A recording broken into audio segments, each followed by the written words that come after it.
তো আজকে আমাদের ঘরে হচ্ছিল মাছের মাথা দিয়ে আলু দিয়ে কাবলি ছোলা দিয়ে মুড়ি ঘন্ট।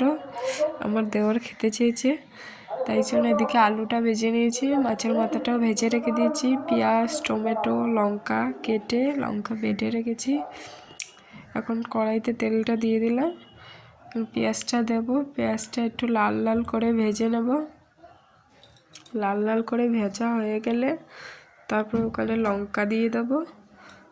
লঙ্কাটা কষাতে দেব। তো কারা কারা মাছের মাথা দিয়ে মুড়ি ঘন্ট খেয়েছে অবশ্যই কমেন্ট করে জানাবে। আমি খেয়েছি কিন্তু কোনোদিন রান্না করিনি, এই ফার্স্ট আমি রান্না করলাম বিয়ের পরে।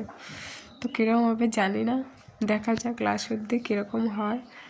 তারপরে হলুদ দিয়ে দিলাম, এদিকে নুন দিয়ে দিয়েছি, ওগুলো দিয়ে একটুখানি কষিয়ে জিরের গুঁড়ি দিয়ে দিয়েছি। জিরেটা বেটেছি, জিরে বেটে দিয়ে দিয়েছি। তারপরে টমেটো দিয়েছি। এখানে এগুলো একটুখানি কষাবো, মানে কষিয়ে শুকনো শুকনো করে নিয়েছি।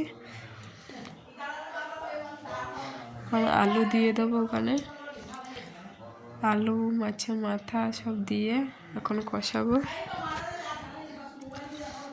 কষিয়ে টষিয়ে একটুখানি কষিয়ে নিচ্ছি। তো অবশ্যই জানাবে কমেন্ট করে কে কে খেয়েছে মাছের মাথা দিয়ে মুড়ি ঘন্ট। এখন মাছের মাথাটা দিয়ে দিচ্ছি, মাছের মাথাটা দিয়ে কিছুক্ষণ নাড়বো, নেড়ে ভালো ঠিক মানে কষিয়ে টষিয়ে নিচ্ছি। যত কষাবে তরকারিতে তত বেশি স্বাদ হয়, যেন কষিয়ে নেবেছি। এখন জলটা দিয়ে দেবো, জল দিয়ে দিয়েছি। এখন জল দিয়ে ঢাকা দিয়ে রেখে দেবো, ফুটবে। ফোটার পরে নামাবো। এই জল দিয়ে ঢাকা দিয়ে রেখেছিলাম, ফুটে গেছে। এখন ফুটে সব সিদ্ধ হয়ে গেছে আলু টালু।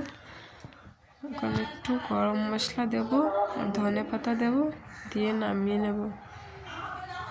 তো অবশ্যই জানাবে কমেন্ট করে কীরকম হয়েছে রান্না। আমি আমার প্রোফাইলে এর আগে কখনো রান্নার ভিডিও ছাড়িনি, ফার্স্ট টাইম ছেড়লাম। দেখে আমি বলি যে তোমাদের সাথে শেয়ার করে দেখি, আমি যখন রান্নাটা করছি দেখো, তোমরা সবাই দেখো, শেয়ার করেছি তাই জন্য। তাহলে এই দেখো এখন ফাইনাল হয়ে গেছে।